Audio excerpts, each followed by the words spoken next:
right, welcome everybody to Mindful Medicine. I'm Brianna and this is Hannah, and Hi. we are going to talk about Hannah's birth story today, which is exciting.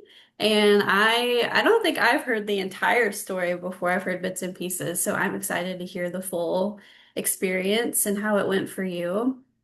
Hannah had a home birth, which is something that I know a lot of people are more interested in nowadays. Giving birth at home, doing a water birth, or even like at a birth center. So that'll be good to hear her perspective and her experience, and she's going to answer some questions. So it'll be good. So before we start, we always start our episodes with a little breath work. And I am 30 weeks pregnant and I'm already short of breath just talking.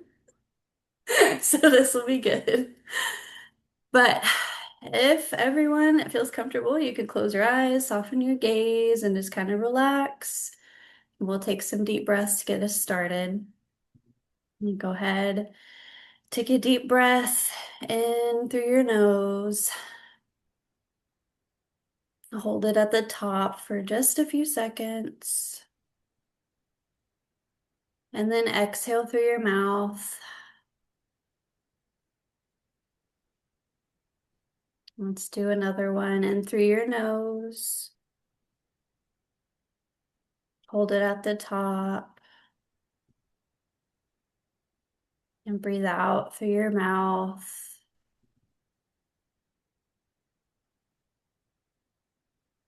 One more deep breath in, filling up your belly and your chest, as deep a breath as you can. Hold it at the top for just a few seconds. And then take a long exhale through your mouth, longer than that inhale that you took.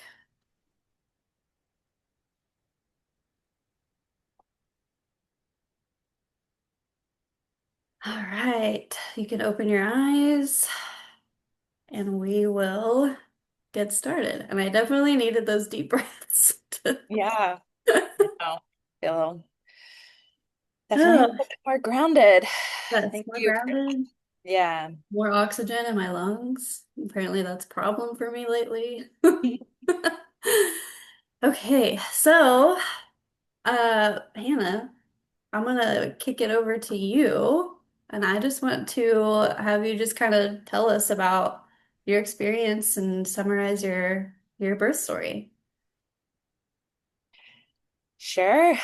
Um, yeah, I guess it would start with kind of like why I went down the working with a midwife home birth route.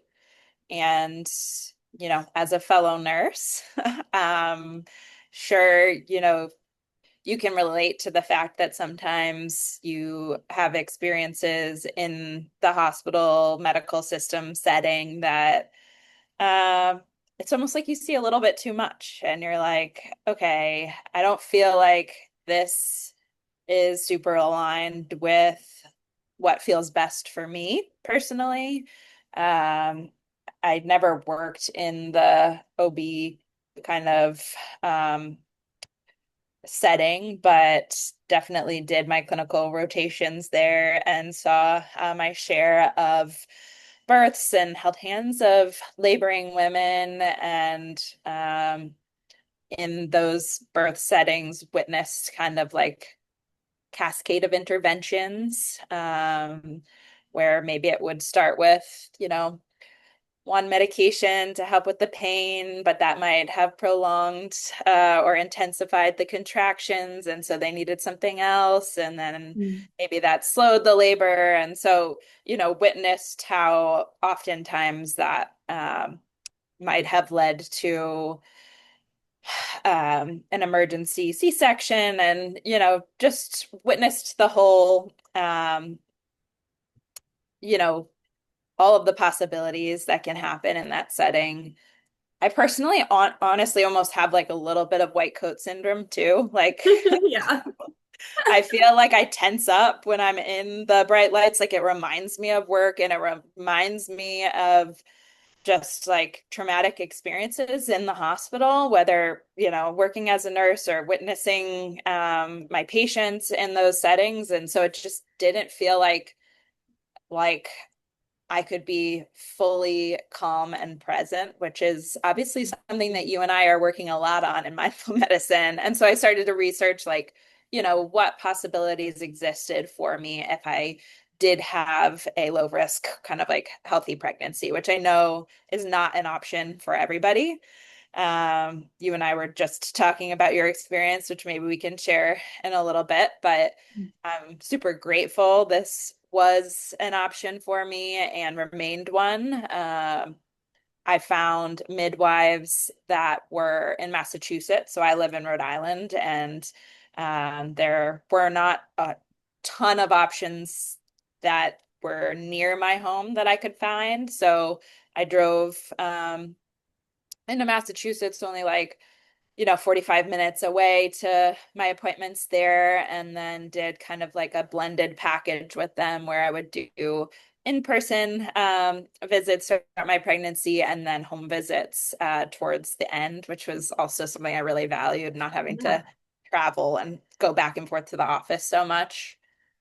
It's like a super casual, comfortable setting. Like I went in there the first time, was like, am I in the right place? Is there like, come sit on the couch and like do your blood work here and pee in a cup in there? But like it didn't, it felt like a home, Right. not like what I'm used to experiencing.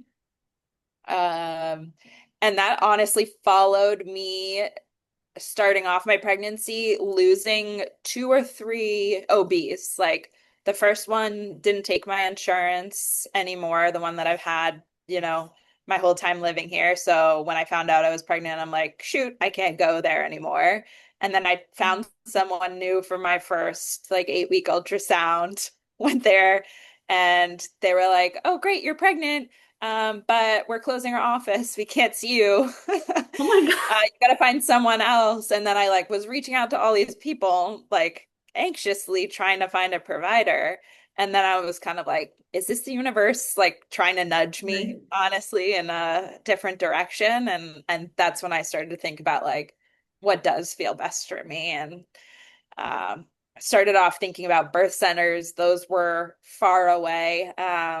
And didn't all allow the water birth, like wouldn't guarantee that option. So yeah, found an incredible team of midwives. There was 8 on the team. And so I met with different midwives and a student midwife each time for each visit. And she was the consistent factor. So I really got to know her super well.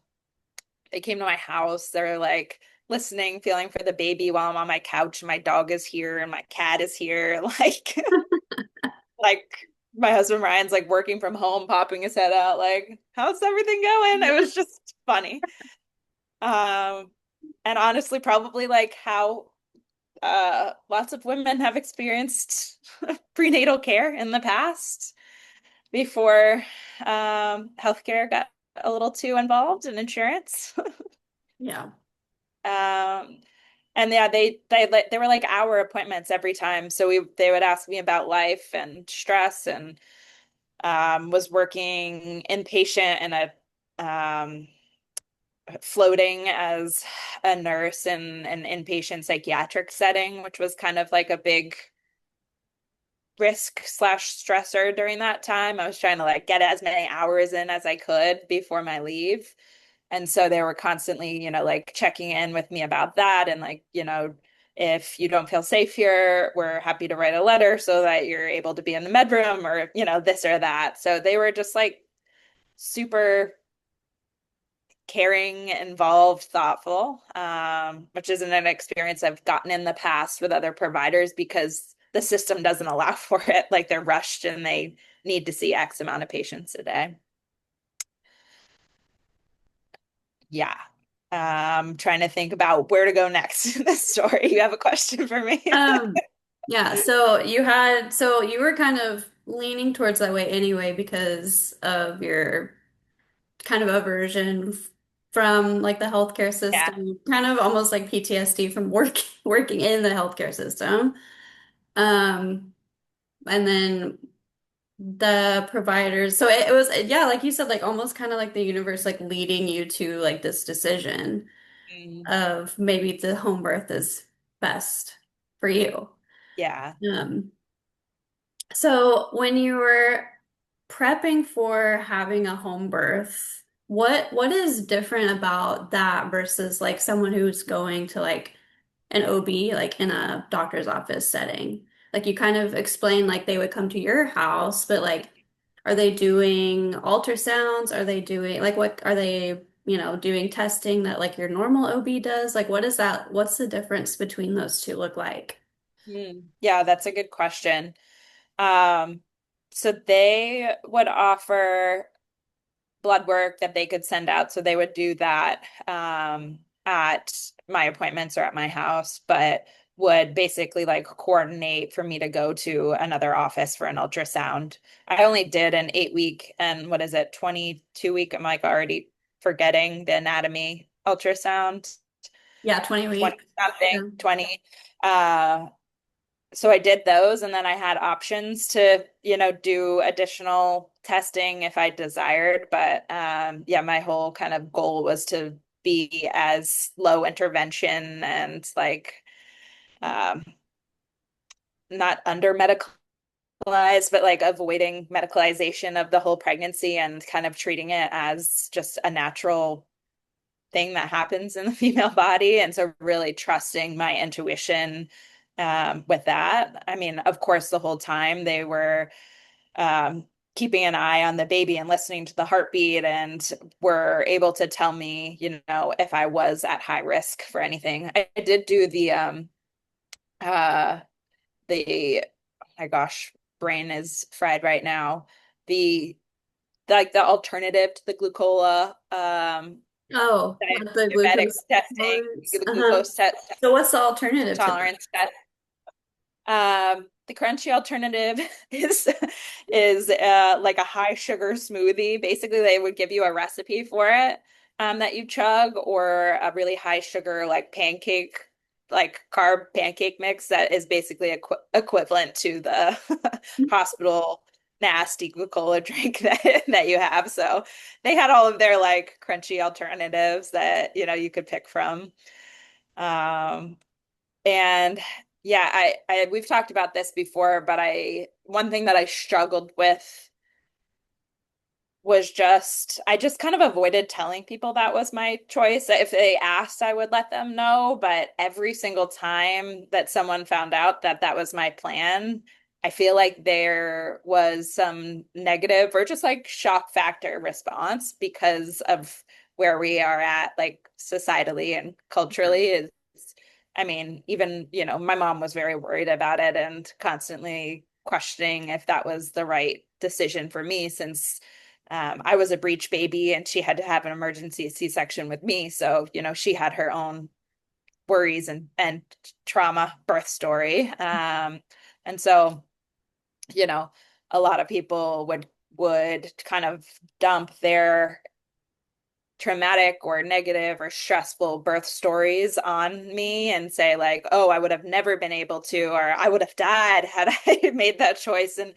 just, and so I got used to kind of saying, thank you for uh, wanting to share that with me right now. I'm all set. I kind of just put a block on hearing any negative birth stories, including from some of my best friends. Lovingly asking them, please don't share that with me. And I really leaned into listening to positive birth stories, watching them. I feel like there are some crazy Instagram accounts where I'm not getting them on my feed anymore, but I was getting tons of beautiful water birth and home birth, stories popping up when I was pregnant. And that was what my algorithm was doing. That's Ryan would look good. at my phone and be like, oh my God, like, what are you watching? Like, I gotta get ready and I want to see that this is possible and that other women are doing it. But when you're only seeing, births on TV that are in these really stressful situations and hearing negative stories, that's what you believe is the only option. Yeah. Yeah. I think that's, yeah, that I know we had touched on that a little bit, but especially now, like with the older generation, I feel like home birth, which is crazy because that's how it used to be, right? Like we didn't go to hospitals to deliver babies. We stayed at home and we had them at home. And then over time, it transitioned to hospital birth. And so, like, our parents and probably our grandparents, most of them all did hospital births. Yeah. And now we're transitioning back to more home births and more like safer spaces if the hospital is not a fit for you, like it wasn't for you. Like the birthing centers and the home birth options, and there's so many different options now, and I feel like the generation above us and like the generation before them are very like taken aback, I guess, by that Yeah. decision. They also don't like to keep their opinions to themselves a lot of the times. So, which is not true for everybody. That's not a generalized statement, but I mean, I Very mean, I'm having a hospital birth and I'm still getting opinions yeah. because, like, me just saying, I think I maybe don't want an epidural, that, I mean, Yeah. oh my gosh, you would have thought I was gonna go have a baby in the woods next to a bunch of deer. Like, it's just funny how like the reactions are. And Yeah. so yeah, like you have to like kind of like you did a good job of like having those boundaries set up and like thank you, like thanks for your, opinion, or like thank you for like, wanting to share that with me, but I'm not listening to that right now, or I don't need to hear that right now, Yeah. just for my own mental well-being. Like that's not invalidating your experience by any means, but it's like right now I'm like mentally preparing in a positive way, and I don't need that negativity because it does. Like you hear one bad story and your brain just like clings to that. Yes. It's Yeah. something that was never in the realm of possibility before when you were thinking about having a home birth and doing all these things. And now it's like, oh, well, what if that happens to me? I Yes. didn't even know that was a thing, and now I know it's a thing. And now what if it happens? And so yeah, Yeah. definitely setting up boundaries, especially if you are choosing to have a home birth or going against the grain or going against the norm. Yeah, that's going to be super important. So I'm glad that you did that for yourself and like surrounded yourself with more positive intake of information. And I'm surprised that your social media was just giving you positive birth stories. Well, that's all I was liking and Okay. unfollowing anything that was negative, right? So I would say, like, I mean, obviously, you and I were just talking about like physical body preparation for birth, but the most important thing for me, honestly, was the mindset work. Yeah. And I happen to, be in that space and work as a mindset and mindfulness coach. So it's very present in my life, but like it's easy to like not practice what you preach. And so such a big part of this was doing doing the research so that I felt informed and confident in my decision. Um, I listened to so many positive birth stories. We talked about this in the other episode of like decreasing stress in pregnancy, but like had positive affirmations everywhere.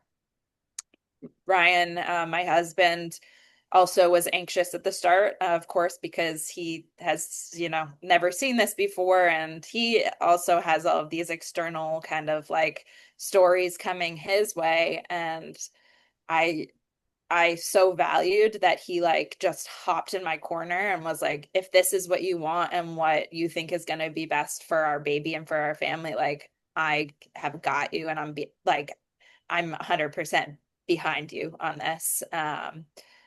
I remember he was like talking to his guy friends, his best friends from growing up, and it happened to come up that like one of them was like, "Oh, do you have the hospital bag packed yet?"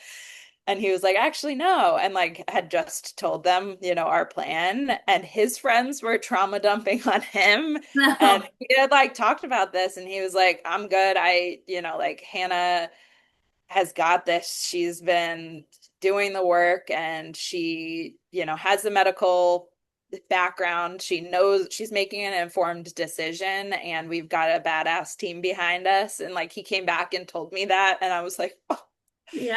oh, that's love, like when your man is like, standing up and being like, she doesn't want a cascade of interventions. I heard him say it a few times and I'm like, oh, that's so cute. You're listening. Yeah, that's awesome. And he did. The student midwife offered like a um, pre birth course, which I think a lot of times it's like, how do you put a diaper on? Or, how do you swaddle a baby or things like that. And this one was so geared towards how do you support your partner in a home birth experience and kind of walked him through, both of us, through the phases of labor and what to expect, what it could look like real time without medication, right? So that he would be prepared for how intense it was going to be. And it talked a lot about how key oxytocin is in helping labor to progress naturally. And so, oxytocin is this feel good hormone, right? That we actually can have a lot of control of in the birth setting when we can kind of manipulate our environment to be what feels most soothing and relaxing for us. And so the midwives do such a beautiful job of supporting oxytocin release throughout. Like they know that the release of these natural hormones are key towards pain management, right? And also toward progression of labor. And so, like, we kept the lights dimmed the whole time. I had a candle that I love the smell of. I had my little twinkly lights up, music that I loved. They all came, like, would come in so calmly and speak so quietly and then leave the room and, like, give me space to be and just like labor without feeling like I'm a watched kettle the whole time. Yeah. Um, they honestly like really minimize checking your progression unless you ask them. They are not getting all up in your lady business, which I feel like what I have witnessed in the hospital, it's like a lot of times these men coming in, bright lights, like, okay, let me check you. And it's like, of course I'm gonna like slow down if I'm feeling that stress and the bright lights and so that was just a really nice thing to just like be in my room, which felt like a safe, comfortable, cozy space. Hmm. Uh yeah, that was beautiful. Yeah. So will you, if you feel comfortable, kind of go into like, because I know you had told me you'd set up like a pool, like some type of Yeah. like water container in your office. So what did, so you like got the room ready, got the water. So were you like for someone who's not familiar with home birth or like is Yeah. interested in having one, are you just like laboring like in the, are you like walking around your whole house? Like what does that look like when you're in labor? Yeah. So I think everyone's experience is going to be a little bit different. Obviously, speaking to mine, I um so I went on a beautiful beach walk for my friend's birthday during the day. And I've been walking a lot throughout pregnancy. That was just like a big thing for me to keep moving and from being too sore. And then afterwards just felt like a truck hit me and I was like, I am so tired. I feel like I need to sleep, but I didn't. I was like, I think I drank a coffee way too late. Like I shouldn't be this tired. Um, and then we were watching TV. Oh, I took a bath. Maybe that also triggered things a little bit for me. But after the bath, I was watching TV and Brian fell asleep on the couch. I think it was like late. It was like 11:30 and my water broke like it breaks in the movies. I know a lot of people say that didn't happen, but it was like whoosh. Like the full Wearing guts. his sweatpants because I don't fit in mine. I'm like, oh, I just soaked the floor, the couch, like everything. Uh, Also didn't fully realize my friend did give me a heads up, but like how much when your water breaks, like you continue to just leak for hours Yeah. after, you know? So you basically need to put like a diaper on. Luckily, I had those ready to go. But we called the midwives, texted their thread, and they dispatch different midwives based on location and what other births are going on. And they were kind of like, because it was a first time birth, um, like try to get some sleep. They know it's going to be likely a longer labor, and keep us updated essentially. And so I woke Ryan up. He was shocked. And I'm like, yep, no, this is happening. We had a at 37 weeks. I think we had a pre-birth visit where they would tell us everything we needed and we had everything together and ready to go. They brought the tub that you like blend from them essentially with a big like replaceable liner. And you get a hose that kind of like hooks up to your shower and you fill it up from there. Um, and so I'm like, it's go time, get the tub set up. And he set it up actually literally right where I am right now, which is really funny, in the corner of my bedroom. So it was right next to my bed, and there's like a little temperature control thing so the water stays warm, which is really nice because that almost has like a analgesic effect. It Mhm. helps with pain. Um, we didn't fill it up yet. We just got the tub set up, right? And then I let him go to sleep. It was like, please try to get some rest because we have no idea how long this could be. I tried to lay down and absolutely couldn't because my contractions actually started like an hour after my water broke and progressed pretty quickly. They start off mild and you're like, oh, I can do this. Got this. Like, it's a kind of a tense period cramp, but for me, they picked up pretty quickly. I know like a lot of women who even just delay going into the hospital are like walking around or doing home stuff and like, living life while they're having contractions in early labor, but like mine hit me pretty hard, pretty fast. I was like on my birthing ball listening to Crunbin radio, just jamming out. In my like Zen oxytocin maxed out setup with my pets. And then at like 5 a.m. I couldn't handle it anymore. So I woke Ryan up and he called the midwives and they were like, okay, we'll come. And so they uh got here with two midwives and a student midwife. So I had a whole team here. And they come like with everything that they need. They know it's gonna be probably a long haul. They can put IVs in if they need, they can catheterize if they need. They've got tools and resources, but they've also prepped me that if we need to transport, like they will be my team and come with me to the hospital, right? And advocate for me there. So they're kind of like better than a doula in a sense because they've got the medical background and like training. So I felt very comfortable with that. I have multiple hospitals within 30-minute drive of here. Forgot to say that's something, we really talk through in advance so that we know all of the possibilities. It's not like one-way street. Hmm. And yeah, they like came in and I'd been using my dad had like a little tens unit machine that I put on my back because I was having back labor. That was pretty helpful. Like just coming up with alternative holistic techniques. I just found this on the ground, which is funny because Oh Quinn plays with yeah. it all the time.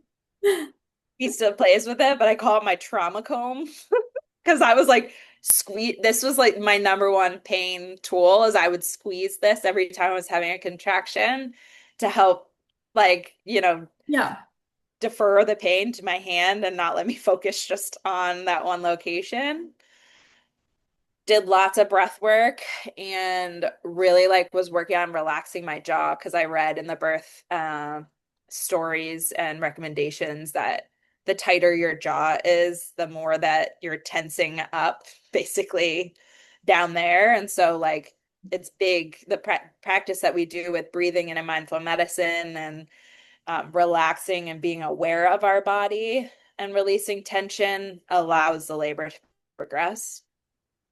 So had my comb, my tens unit, and she was like, dang, yeah, you are progressing pretty quickly. Like I would actually get in the tub now if you'd like. And so we filled it up with warm water. I'm like, hell yeah, anything that I can do to make me feel better. Um, Warm water felt great, but I think it like honestly slowed labor down for me. Mm. And total, I labored for 17 hours. I was stuck at 8 centimeters for hours. And they kept giving me water and electrolytes with a straw. They were taking care of me, right? But my bladder was full and I couldn't pee. Oh I no. think baby was in the way. So we tried everything. I was moving from the tub to the shower, which felt nice as well, to the toilet. Like the beauty of a home birth is that you can be in whatever position you desire and move around. When I was laboring, I didn't really want to move. Like once I was in the tub, I'm like, I can't even get up. Like I just don't want to move. But they were really helpful at like guiding me through those different positions, knowing that if you just get stuck in one, then you could really stall. And so they ended up catheterizing me on the a bed, which was like a huge relief. And once my bladder was out of the way, they like manually checked me and we were able to move my cervix a little bit. Then things started to progress. I was actually like most successful in progressing on the toilet, which is funny. I think because you're like naturally in that position and you're used to straining there. But it terrified me. It was like, I'm like, I cannot poop out my baby in this toilet. I was so scared to give birth on the toilet. And I had my mind in the birthing tub, so I kept getting back in the tub and it would slow down again. Like, oh my God. Um, but yeah, eventually, um, when I was pushing, which was the hardest part by far, I had Ryan holding a towel. They have all different tips and tricks, but he was holding the towel, and so I was like pulling on it when I was pushing, and that was really helpful. Again, like just allowing me to release. I don't exactly know the physiology of how that works. Maybe it like lets you fully bear down when otherwise you wouldn't. Um, but yeah, that's how Quinn was born. I didn't know that he was if he was a boy or girl. And so he like came through my legs and I have a beautiful picture of the student midwife kind of like catching him behind me. And so he's like under the water. Um, the umbilical cord wasn't wrapped around him or anything, but they can stay under the water, which is wild, Yeah. for a little bit. And so she like ended up passing him back to me, and I was like, definitely got that. Just, I forget what they call that phase when it's like the initial, you're just like in such an overwhelm of shock and just all of the chemicals being released in your body that you like dissociate essentially. Yeah. And so I was just holding on to him, like crying. I didn't know if he was a boy or girl for like 10 minutes. My dog is like leaning up on the tub because she was so worried about me, like the whole time. She's leaning up, like, what the heck just happened? Yeah. Um, so she knew where he came from. And then my husband, after like 10 minutes, is like, okay, Hannah, is it a boy or girl? Like, you gotta like take him off your chest now and tell us. Um, so that was that, yeah, took about 10 minutes for me to just like release him to look and realize I had a little boy and, heard those first cries. And we really delayed the cord cutting, which is another kind of like holistic tool to make sure that all of the nutrients and beautiful, nourishing cord blood are fully, transmitted to the baby before you cut, which in the hospital sometimes they rush that really quickly. Giving birth to the placenta sucked. Like I wanted to be done, and you forget that like that has to happen as Yeah. well. And it was like delayed for me. So I had to take herbs and they had to do some traction after an hour to help it be birthed. But it was really cool to see that, you built that entire organ that housed and gave your baby life after. My husband was like, oh my God. But we put that on ice because I encapsulated my placenta after and had a local doula make art out of it, which was really cool. Oh, I didn't know that. That's Yeah. awesome. Yeah, she like turned it into some beautiful, like almost like watercolor picture that I have. I encapsulated my placenta, which is definitely woo and something that I probably wouldn't do again because I do think it might have contributed to like a low milk supply because my midwives think it might have been related to your body kind of still thinking the baby was in it almost because you're consuming Oh. the placenta. But Mhm. I had heard so many positive things about it helping with, preventing big dips in mood after. Mhm. So it's hard to say, like Yeah. you never know. I never had a huge crash in mood after, which could have been related to that. So we'll see. But I wouldn't do it again. Um, and then yeah, it was just so magical that like they cleaned everything up. They got us comfy. They got me a nourishing meal. Like they just take care of you. Like they're a bunch of, moms and grandmas. Yeah. And get baby all set up. They do a newborn exam here. Um, they helped with my, first latch, which happened very beautifully and naturally. I just like had him on my chest and he found his way, to the nipple and started to feed on his own. And that was the time that I valued so much is like getting that skin to skin kind of contact with him. So that was all magical, but I did have second degree tears that were not so magical and had to hand Quinn off. And, they stitched me up in bed. And that was rough. Yeah. Just like, I mean, they anesthetize you. It wasn't like I was dealing with that on my own, but it's just like very much like after 17 hours of giving it all, you just want to be freaking done. And you just want to be with Yeah. your baby and like, oh no, you have to birth the placenta and stitch up and yeah. Um, but then I was in my bed and just with my baby for like weeks after that. Yeah. They came to me. It included 6 weeks of postpartum visits and help with lactation support. And so, like, I know a lot of times people hate having to go the next day or a couple days after to go to the pediatrician. Like, it is a lot on the body. Like, I didn't realize postpartum would be as hard for me as it was and I just was hollow and drained. And I'm so grateful for the fact that they came to me and I got that like that sacred time where I was able to just slow down and not push my body. And, they say you have like a baby-sized wound, right?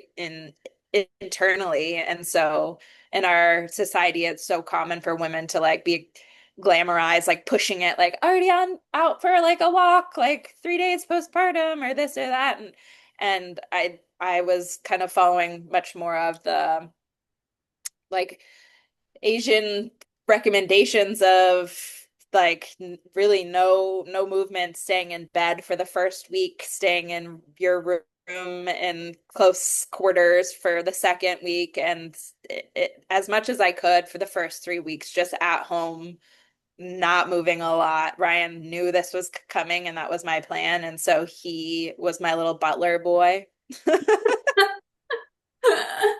He literally got a bell. He thought it like No way.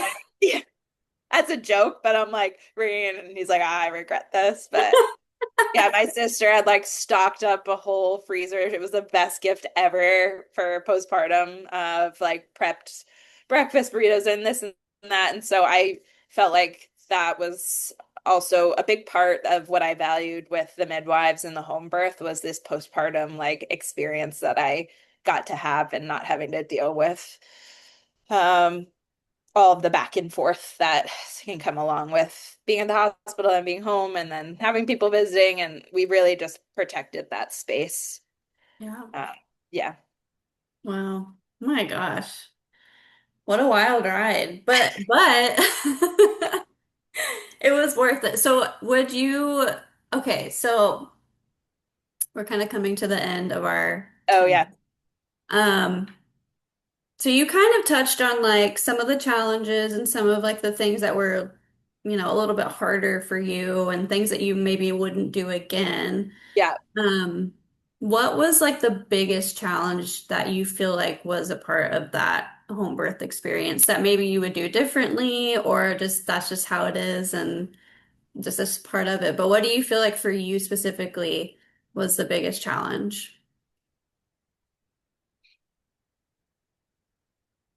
I mean, we talked about the mindset of it all, like leading up to it. I mean, the biggest physical challenge was navigating the pain. I think there was one point when we're getting on 17 hours where I kind of noticed them like quietly looking at themselves when I was like, stuck at 8 centimeters, like quietly communicating between them. Like, are we getting Mhm. to a point where she's gonna have been burnt out, like where we might have to transfer? In my mind, I like didn't even think of that as a possibility, honestly, because I'd gotten so far that I like physically couldn't imagine have getting in a car, honestly, like Yeah. moving again, but also was just like, I just knew it was going to happen and this was going to be the way it was. So definitely the pain, but I would never take it back. It was like such a transformative experience for me. And like really magical in a lot of ways. Like I'm getting teary even thinking about it, but you definitely come out the other end of it as being a different person. And I'm so glad that I can say that I did it now. Like at first, I honestly like they recorded parts of it and I couldn't even look at the pictures or watch it because I still had that, like feeling come up like, oh my gosh, I almost can feel the pain of the experience. But now that I'm over a year, I'm 15 months postpartum and thinking about having another baby, I would absolutely have a home birth again and highly recommend it to anyone who that was a safe option for. I would love to be like a spokesperson and advocate for home births because I think that they're underused and there's a lot of fear around them that isn't all valid or true. Like I think these midwives are some of the most talented providers and experienced providers. Mine have done thousands as a team of safe home births. Their statistics are so impressive. And then you compare that to, you know, some of the residents and medical students and um, providers that we work with in the hospital whose stats are very heavy on, leaning to intervention and surgery, and because that's what they were taught. And I don't put them down at all for that because that's also how we were taught in nursing school. I totally understand that's the system, but would love to get back to a world where this wasn't such a shock to hear, that this is an option for you and that more women could consider it, without everyone having a negative opinion. Yeah. Yeah. And I So think, thank you for coming up with this idea to share because I wouldn't have probably done that. Yeah. yeah, absolutely. So I really feel like because I was going to ask you what was the most empowering part of your birth experience, but I mean, it sounds like the whole entire thing was empowering to you. But is there one specific part of it that you like remember looking back and be like, damn, I am a badass? Like,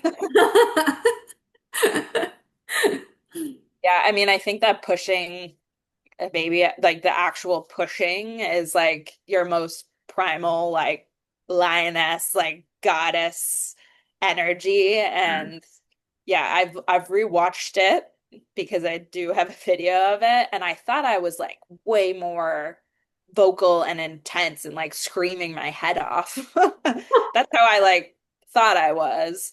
But I think I was a lot more stoic and I was internalizing all of that than I had assumed. And Ryan said the same thing. It wasn't like the whole birth I was as loud as I thought I was. I was just like really like internally talking with myself and with my baby, with Quinn, now that I know who he is, and like, we got this. We're doing this together. And yeah, that was empowering for me. And I feel like I came out a different person at the end of it. And I know that you're going to feel the same way. Whatever way your birth looks like, you are going to have been transformed from the fact that like you went from being pregnant to now like a mama with a baby that's Earthside.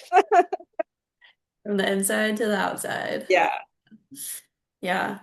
And I think you did give me an idea. I think for those who maybe want to explore home birthing or, maybe that's not right for you, but you still want, to have a hospital birth, but you want more say in your care and advocacy in your care. I think that would be something that we could touch on how to advocate for yourself. Mm, Because there are policies in place in hospitals where they can't do certain things, but I think a lot of it is people aren't aware or women aren't aware of the power that they hold mhm. when they're in those spaces.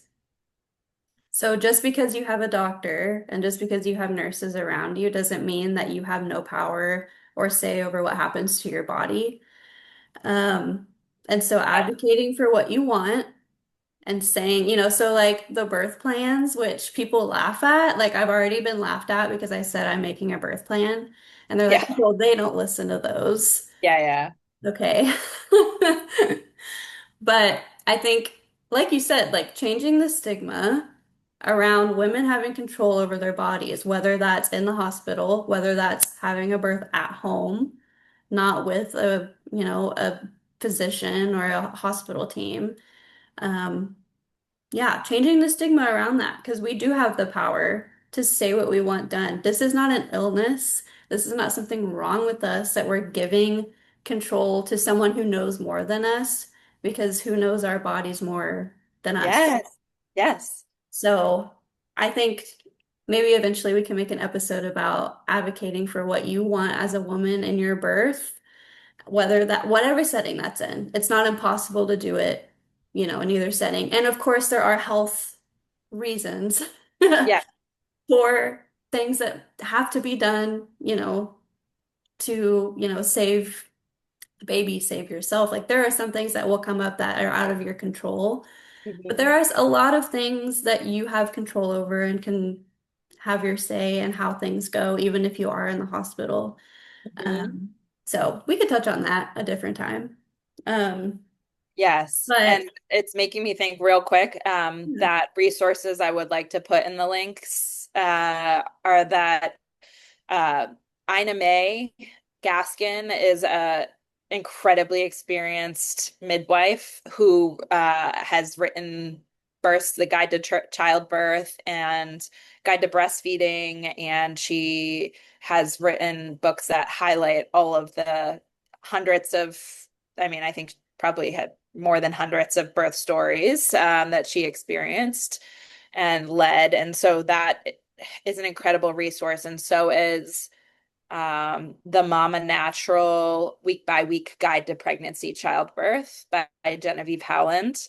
I loved this book because it helped to empower me to and to give me the confidence and knowledge to kind of go in with the plan that I was hoping for. And so we can build off of it, but she has a great guide to how do you make a hospital birth plan and what your options are, like you said. Like it's not just exactly what the hospital says. And if you don't have a midwife working with you like me, like having a doula or having your partner be very educated as well going in on what you want, you need someone to be able to advocate for you because it's very hard to right. speak out, you know, a thoughtful plan when you are just trying to, survive each contraction, Yeah. right?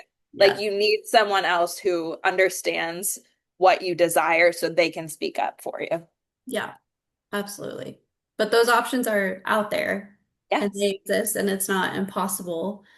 Um, so yeah, you can have an empowered birth wherever you're at. Um, and yes, and like you said, flexibility. Um, Mm, not everything is going to go according to plan. nope. Even at a home birth, there's always the possibility where you do have to go to the hospital or, you just have to, have a plan, be prepared, but also, don't be attached to a certain outcome, be okay with things, going a different Okay. direction. Yeah. Yeah, but either way, you're gonna end up with a beautiful baby at the end. So makes it all worth it. Um, so dang, I had one more question I wanted to ask you. Should I ask it real quick? Go ahead. Real quick, you can summarize it. It doesn't have Yeah. to be in depth. Okay. Throughout this whole experience, how do you feel like your specific home birth experience helped with the bonding between not only you and your baby, but also like with your husband as well, who was present? Do you feel like it helped like naturally with the bonding process of all that a little bit more than if you were in like a hospital setting? Yeah, definitely. I valued, like I said, so much him being involved and caring about the birth preparation process and understanding where my preferences were, where I was coming from, even though that wouldn't have been his first inclination to go that route. Um, Last week he said something to me about, he was like, I don't think I say it enough, but like I'm so impressed by what you know, preparation you put into for the home birth experience by going against the grain and doing something different. And it's, I think, witnessing me and navigating, the whole labor and pain and just primal nature of it all. He was like, I see you in a different light. Like, I see you as such a strong motherly, like impactful figure for our family. And he was like, I appreciate so much that you stuck with your gut and did that for us because I do think it was like the right choice and the best thing that we could have done for Quinn. Which was so sweet to hear, like a year Yeah. later, like that he's even still thinking about it that way.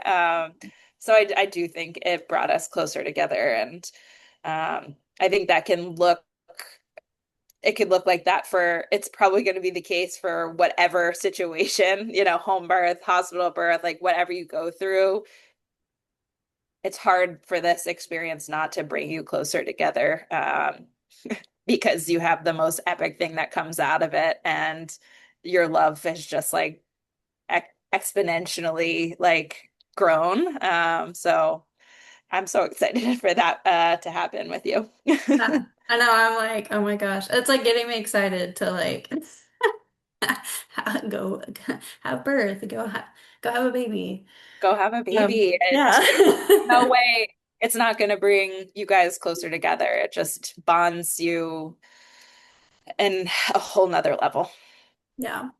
And I think that is something to be said about there's a lot of fear mongering with postpartum and um, birth in general. And it doesn't have that. And we talked about this last time. Someone else's experience does not have to be your experience. Um, and even though it's hard, yes, and it's, there's pain and struggle and 17 plus hours of labor. It's still like you look back on that experience and it's a beautiful experience. It's not something that you see as like inherently negative or bad just because there was some like pain involved or some struggle involved. Um, and just like with postpartum, like, yes, it's hard, but you're also like, there's so much good that comes out of it. Like, you have your little baby, and you and your husband and your baby are in your little bubble, and it's just like love and contentment and purpose and all of these things that come out of it that is just so beautiful. So don't let people scare you into thinking that everything's going to be terrible and hard and it's going to be awful and your life is over and all of these blah, blah, blah, negative fear-mongering Sounds things. like you're hearing a lot. Yeah. Oh gosh. So that It's gonna inspires be me. great. It's Yeah. gonna be great. Your experience helps me, um, feel more confident in like what I'm about to go through. And yes, it might look a little bit different, and we can talk about that later. Yeah, I want to. I want to talk Yeah. about, you know, everything that you're experiencing. I think we should transition to talking about postpartum at some point too. Mm. I do think that was harder for me than a natural childbirth, but not in a fearful way, and just like I wish I was a little bit more informed of Yeah. what that could have looked like, but also wouldn't take back a second of it. And it was, yeah, also transformative and beautiful. And just all of these seasons are so unique and such beautiful opportunities for us to grow and to connect with other women and feel supported. And so I hope that us sharing our stories, like you can um, relate a little bit, resonate, or be a little inspired if you're currently pregnant to take away some of the good from it, because that's our goal, really, is to bring some light and love into all of the tough parts of pregnancy and motherhood. Yeah, absolutely. Well, thank you for sharing your experience. It's a very personal experience, so just getting to hear it is a privilege. So thank you. Um, so I think it is time for us to wrap Good up. time. Yeah. It is the time. Do you want to lead us out with some guided breath, or do you feel um spent with the capacity? No, let's wrap up. We love to begin and end every coaching session, every podcast episode feeling grounded and complete. So let's just take another couple of deep grounding breaths together to seal this time together. You can soften your gaze or close your eyes, let your shoulders drop, relax your forehead and your jaw, and take 3 deep breaths, breathing in through the nose Maybe taking another sip of air at the top and taking a nice, long, deep exhale out.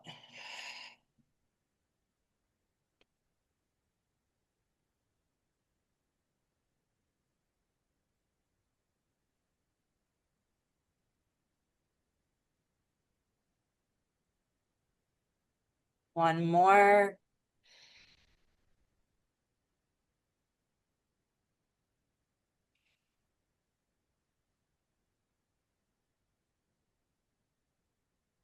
You're ready. You can gradually open up your eyes, hopefully feeling a bit more grounded. I hope you have a beautiful rest of your day. We can't wait to continue to connect and share with you all of our experiences of mindful pregnancy and motherhood. Yes. Thank you guys, and we will see you in the next episode. Bye. Bye.